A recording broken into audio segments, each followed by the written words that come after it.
నమస్తే శ్రీమాత్రే నమః శ్రీ కృష్ణాయ నమః. భక్తి ప్రేక్షకులకు స్వాగతం సుస్వాగతం.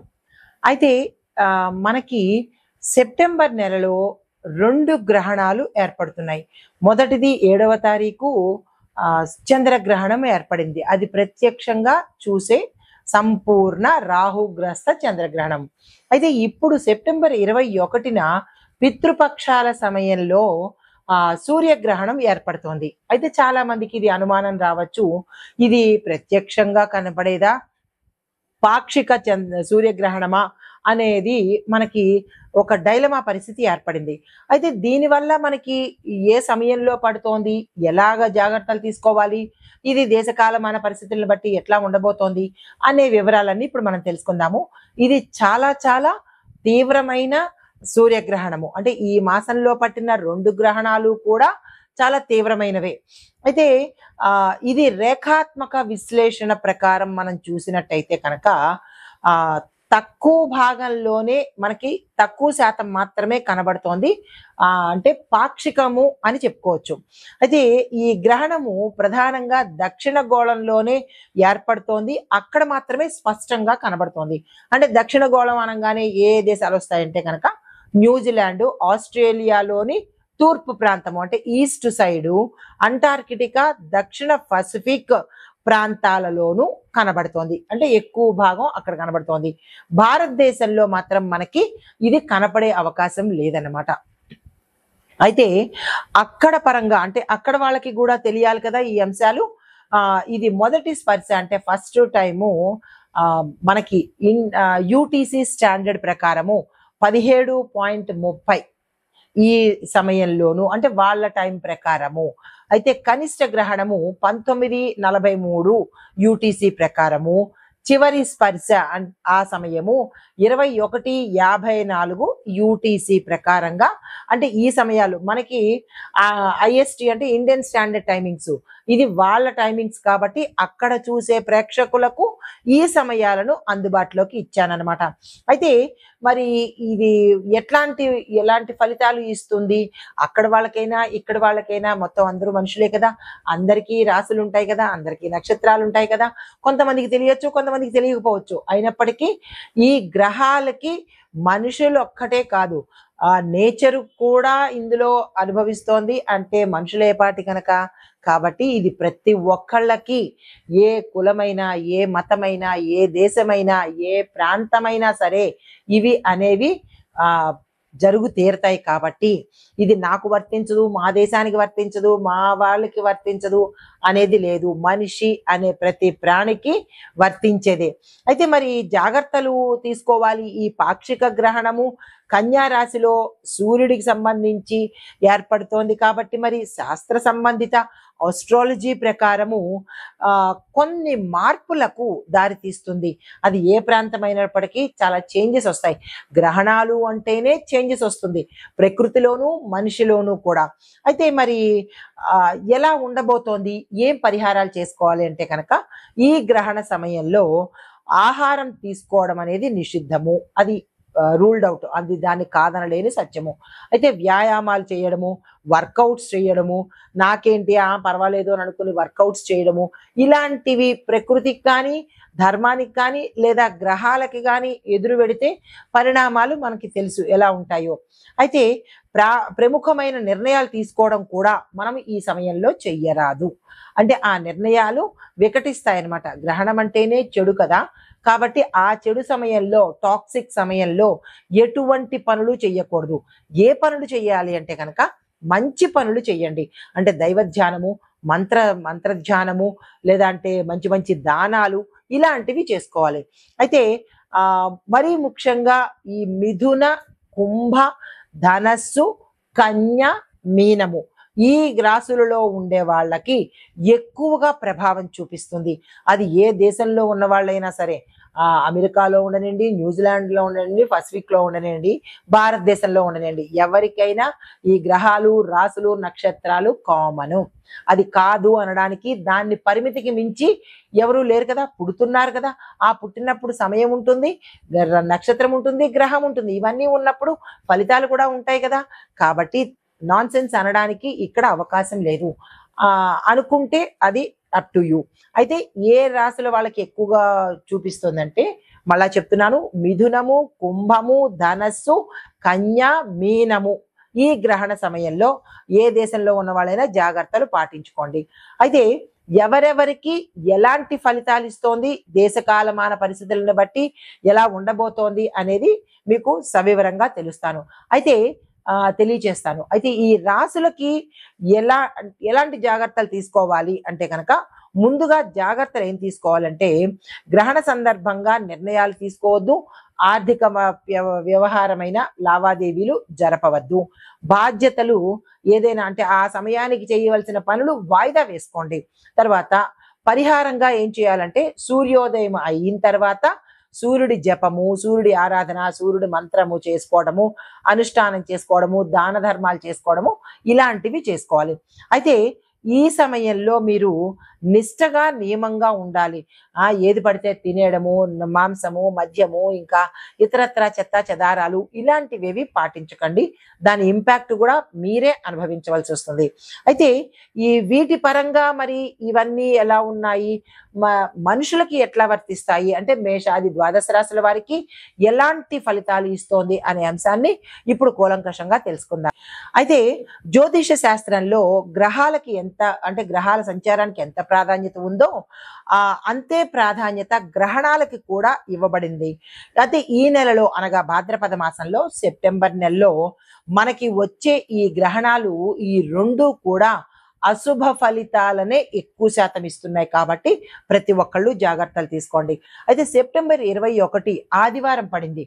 ఆదివారము, అందులోనూ సూర్యగ్రహణము విశేషమైన ఫలితాలు కొంతమందికి ఇస్తే, విశేషమైన చెడు ఫలితాలు కూడా కొంతమందికి ఇస్తున్నది.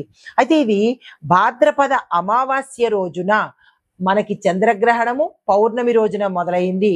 గమనించారో లేదో, మనకి ఇది ఆదివారము, అమావాస్య, సూర్యగ్రహణం ప్రారంభమవుతోంది. అయితే అది అర్ధరాత్రి అంటే 11 రాత్రి సమయంలో 11 సమయానికి ప్రారంభమయ్యి తెల్లవారుజామున అనగా మరుసటి రోజు సోమవారంన 3:23 వరకు దీని యొక్క తీవ్రత కనబడుతోంది. మరి ఏ రాశులు వాళ్ళు ఈ పాక్షిక సూర్యగ్రహణానికి జాగ్రత్తలు తీసుకోవాలి, ఏ రాశుల వాళ్ళకి అత్యంత శుభప్రదంగా ఉంది అనే విషయాలు కూడా మనము ప్రస్తావించుకుందాము. ఈ గ్రహణము కన్యా రాశిలో ఉత్తర ఫల్గుణి నక్షత్రంలో ఏర్పడుతోంది. కాబట్టి కన్యా రాశి వారు మనకి చంద్రగ్రహణము, కుంభరాశి వారికి పూర్వభద్ర నక్షత్రం వారికి జాగ్రత్తలు తీసుకోవాలి. వాళ్ళకి విపరీతమైన పరిణామాలు, ఈ గ్రహణ పరిణామాలు మీరు ఇక్కడ గుర్తుపెట్టుకోవాలి. ఈ గ్రహణ పరిణామాలు మనకి 6 నెలల పాటు మనకి అంటుకొని ఉంటాయి. చెడు ఫలితాలైనా మంచి ఫలితాలైనా ఈ విషయంలో చాలా జాగ్రత్తగా ఉండాలి. అయితే ఈ సూర్యగ్రహణము కన్యా రాశి వాళ్ళు చాలా జాగ్రత్తగా ఉండాలి. నక్షత్రము ఉత్తర ఫల్గుణి నక్షత్రంలో ఏర్పడుతోంది. ఉత్తర ఫల్గుణి నక్షత్రం వాళ్ళు కూడా చాలా జాగ్రత్తగా వ్యవహరించుకోవాలి. ఈ సూర్యగ్రహణ ప్రభావము మనకి శుభ ఫలితాలను ఇచ్చే రాశులు ఏవి, అశుభ ఫలితాలు ఇచ్చే రాశులు ఏవి అనేది సవివరంగా తెలుసుకుందాము. అయితే దానికన్నా ముందుగా ఈ గ్రహణ సమయంలో మనకి కనిపించనప్పటికీ కూడా 11 గంటలకి అంటే వేరే దగ్గర కనిపించినప్పటికీ ఆ ఇంపాక్ట్ ఇక్కడ కూడా ఉంటుంది. కాబట్టి గ్రహణ నియమాలు తప్పనిసరిగా పాటించుకోవాలి. 11 గంటలకి పట్టు స్నానం చేసుకోవాలి. ఆ సమయంలో ఆహార నియమాలు వద్దు, ఎటువంటి నిర్ణయాలు తీసుకోవద్దు. సాధ్యమైనంత వరకు మెలకుగా ఉంటే ధ్యాన తప అవి చేసుకోండి. దేవుడి మీద ధ్యాస పెట్టుకోండి. లేదు ఇక మేము నిద్రపోతాము అని అనుకున్నప్పుడు తెల్లవారిన తరువాత మీరు ఏ ప్రక్రియలు చేసుకోవాలి, ఏ దానాలు చేసుకోవాలి అనే విషయాలను మీరు పరిశీలనలోకి తీసుకోండి. అయితే ఇప్పుడు మనము ఏ రాశులు చక్కగా ఉండబోతున్నాయి, ఏ రాశులు వాళ్ళకి శుభ ఫలితాలు అశుభ ఫలితాలు అనేది సవివరంగా తెలియచేస్తాను, పాటించుకునే ప్రయత్నం చేసుకోండి. ఈ గ్రహణ ఫలితాలు మేషాది ద్వాదశ రాశుల వారికి ఎలా ఉండబోతోంది అంటే కనుక, తదుపరి రాశి తులారాశి. ఈ రాశి వారికి ఫలితాలు ఖర్చులు ఎక్కువగా ఉంటాయి, ఆర్థిక నష్టాలు కనబడుతున్నాయి, ఆర్థికంగా మోసపోవడం కనబడుతోంది, ఆర్థికంగా మీరు ఇబ్బంది పడే అవకాశం కూడా ఎక్కువ కనబడుతోంది. అప్పులు చేయవలసిన పరిస్థితి, గతంలో ఉన్న అప్పులు తీర్చలేక 1, 2, 3 యాడ్ అయ్యేటట్టుగాను వాళ్ళ వల్ల ఒత్తిడి తాకిడి కలగడంతో పాటు టార్చర్ కూడా ఎక్కువగా అనుభవించే పరిస్థితి కనబడుతోంది. ఆరోగ్యం బలహీనమవుతుంది. అనారోగ్య సమస్యలు చాలా తీవ్రంగా గోచరిస్తున్నాయి. అది మానసికంగా, శారీరకంగా కూడా మీరు అన్ని రకాలుగా ఇబ్బందులు పడ్డము అనారోగ్య సూచనలు గోచరిస్తున్నాయి. విదేశీ సంబంధాల వల్ల కొంత మెరుగు, అంటే గుడ్డిలో మెల్ల అంటారు కదా, అలాగా ఈ ఒక్కటి విదేశీ సంబంధాలు ఉన్న వాళ్ళకి, అంటే అది వ్యాపార పరంగా, ఉద్యోగ పరంగా ఇవి ఉన్న వాళ్ళకి కొంత వెసులుబాటు, కొంత ఊరట కలిగే అవకాశం ఉంది. మరి అది లేని వాళ్ళకి చాలా చాలా ఇబ్బందులు కలిగే అవకాశం ఉంది. అయితే కుటుంబ పరంగా చూసుకున్నట్టయితే కనుక కుటుంబంలో అశాంతి, అలజడి, మానసిక అశాంతితో పాటు కుటుంబంలో కూడా ఇబ్బందికరమైన వాతావరణం ఎక్కువగా గోచరిస్తోంది. బంధువుల వల్ల, స్నేహితుల వల్ల మాటలు పడ్డము, ఇబ్బందులు పడ్డము, అవమాన పడ్డము ఇలాగ ఎక్కువగా గోచరిస్తోంది. ఈ విషయంలో జాగ్రత్తలు తీసుకోండి. అయితే మీరు ఇవ్వవలసిన దానాలు పాలు, పెరుగు, నెయ్యి. ఇందులో కకుర్తి పడకుండా 1 లీటరు పాలు, 1 లీటరు నెయ్యి, 1 లీటరు పెరుగు ఇలాగా లీటరని కాదు, లీటరం పావు చొప్పున మీరు దానం ఇవ్వగలిగితే మంచి ఫలితాలు పొందుతారు. దానం అన్నారు కదా అని ₹5 ప్యాకెట్లు తీసుకొని వెళ్ళి మాకు కొండంత ఫలితాలు రావాలంటే కాదు. మీరు ఎంత ఇస్తారో అంత ఫలితమే వస్తుంది. అదొకటి గుర్తుపెట్టుకోండి. This is universal law. What you give you will get that. అది అనేది చాలా ప్రస్ఫుటంగా మన యూనివర్స్ మనకి చెప్పింది, మన శాస్త్రాలు మనకి చెప్పాయి. చెడు ఇస్తే చెడు వస్తుంది, మంచి ఇస్తే మంచి వస్తుంది, దానం ఇస్తే సంపద వస్తుంది. కాబట్టి ఇవి గుర్తుపెట్టుకోండి. కుళ్ళిపోయిన పళ్ళు, పుచ్చిపోయిన పళ్ళు ఇస్తే మనకి కూడా అవే వస్తాయి.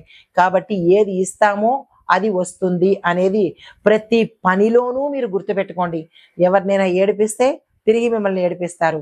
ఎవరినైనా మీరు సంతోషంగా ఉంచితే తిరిగి మిమ్మల్ని సంతోషంగా ఉంచుతారు. ఈ ఫార్ములా అనేది మర్చిపోకుండా ప్రవర్తించుకోండి. మీరొక్కరే కాదు, ఈ రాశిలో వాళ్లే కాదు, ప్రతి మనిషి ఇది గుర్తుపెట్టుకోవాల్సిన అంశము.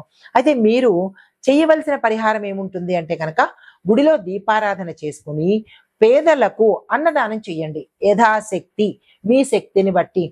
కోటీశ్వర్లు కూడా ఒకళ్ళిద్దరికి అన్నం పెట్టేసి చేతులు దులుపుకుని కారులో వెళ్ళిపోవడం కాదు.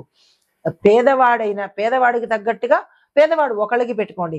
కోటీశ్వర్లు భారీగా పెట్టుకోండి. ఈ దానాలు బయట వాళ్ళకి తెలియవలసిన అవసరం లేదు. దానం ఇస్తూ సెల్ఫీలు దిగడము, దానం ఇస్తూ ఫోటోలు తీసుకుని అది యూట్యూబుల్లో పెట్టుకోవడం చేసినట్టయితే కనుక మీరు దానం ఇస్తున్నారా, వేరే వాళ్ళకి చూపిస్తున్నారా? ఈ అంశాన్ని గుర్తుపెట్టుకోండి. చాలా చోట్ల నేను చూస్తున్నాను, దానం ఇస్తూ కూడా ఫోటోలు తీసుకుంటున్నారు, పూజ కార్యక్రమాలు చేస్తూ కూడా ఫోటోలు తీసుకుంటున్నారు. అది మీ కర్మను కడుక్కోవడానికా, వేరే వాళ్లకు చూస్తే పోతుందా? అది ఒక్కసారి కొంచెం ఆలోచించన చేసుకుని మీకు, దేవుడికి, బ్రాహ్మడికి తెలిస్తే చాలు. పక్కవాడికి తెలియవలసిన అవసరం లేదు. ఈ విషయంలో చాలా జాగ్రత్తగా ఉండండి. చాలా మంది చెప్తుంటారు, నేను ఇన్ని దానాలు చేశాను, ఇన్ని పూజలు చేశాను, నాకు రావట్లేదు అంటే ఎందుకు వస్తుంది?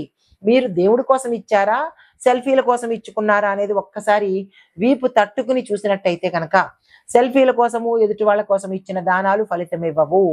మీకు భగవంతుడి కోసము అర్పణ చేసిన దానం మాత్రమే ఫలితం వస్తుంది. అది రేగు పండు కావచ్చు, పెద్ద గుమ్మడి పండు కావచ్చు. ఈ విషయాన్ని దృష్టిలో పెట్టుకోండి ప్రతి ఒక్కళ్ళు కూడా. అయితే ఈ దానాలు గుప్తంగా చేసుకోండి. ఆర్భాటం అవసరం లేదు. మీరేదో దేశాన్ని పోషించట్లేదు, ప్రపంచాన్ని మీ దానంతో పోషించట్లేదు. ఈ ఒక విషయం గుర్తుపెట్టుకోండి. మీకు మీరు మీ పాపాన్ని కడుక్కోవడానికి ఇచ్చేదే దానము, ఇది వేరేది కాదు. కాబట్టి జాగ్రత్తగా భగవంతుడికి, మీకు, బ్రాహ్మడికి తెలిస్తే సరిపోతుంది. ఈ పరిహారాలు చేసుకొని సానుకూలంగా సూర్యనారాయణమూర్తి అనుగ్రహాన్ని పొందండి. నమస్తే. అయితే ఓవరాల్ గా చూసినట్టయితే ఈ పాక్షిక సూర్యగ్రహణము కన్య రాశిలో జరుగుతున్నందువల్ల కన్య, మీన, మిథున, ధనస్సు, కుంభరాశి వాళ్లకు కొంత, అంటే ధనస్సు మిశ్రమ ఫలితాలు, వీళ్ళని అంత ఇంపాక్ట్ కనిపించట్లేదు. ఎక్కువగా కనిపించేది కన్య, మీన, కుంభరాశుల వాళ్ళకి చాలా ఎక్కువగా తీవ్రమైన చెడు ఫలితాలను ఇస్తోంది. ప్రభావం కూడా తీవ్రంగా కనిపిస్తోంది. జాగ్రత్తలు తీసుకోండి. అయితే ఈ ప్రతికూల ఫలితాలు మనము ఉపశమనం చేసుకోవటానికి సూర్యారాధన తప్పనిసరిగా చేయాలి. దాన ధర్మాలు చేసుకోవాలి. వ్రతాలు, నోములు, అంటే వ్రతము అంటే మరి సత్యనారాయణ వ్రతము, వినాయక వ్రతము అని కాదు. ఒక నియమం పెట్టుకొని నేను ఈ పని చేస్తాను, ఈ దానం చేసుకుంటాను, ఒక నియమ ప్రకారంగా చేసే పూజలన్నమాట. సత్యాచరణ ఉత్తమ పరిహారము. అబద్ధాలు ఆడడం కానీ, ఎవరినో మోసం చేయడం కానీ, ఇతర వాళ్ళని ఇబ్బంది పెట్టడం కానీ, ఇలాంటి ధర్మానికి విరుద్ధంగా చేసే పనులు ఏదైనా సరే విపరీతమైన పరిణామాలు చూపిస్తాయి. అంటే ఇల్లీగల్ కాంటాక్ట్స్ అనుకోవచ్చు, వేరే వాళ్ళతో అంటే విచ్చలవిడితనం కానీ, ఇట్లాంటివి ఏవైనా ధర్మానికి విరుద్ధమైన పనులు ఎవరు చేసుకున్నా దాని ఇంపాక్ట్ ఏదో ఒక సమయంలో అనుభవించి తీరవలసిందే. కాబట్టి తెలిసి తెలిసి ఎందుకు నిప్పులో చేయి పెట్టుకోవడము, తప్పు అన్న దానికి దూరంగా ఉంటేనే మంచిది కదా. సో ఈ పరిహారాలన్నీ పాటించుకొని కొంతైనా సానుకూలమైన ఫలితాలు పొందాలి అని కోరుకుంటూ నమస్తే.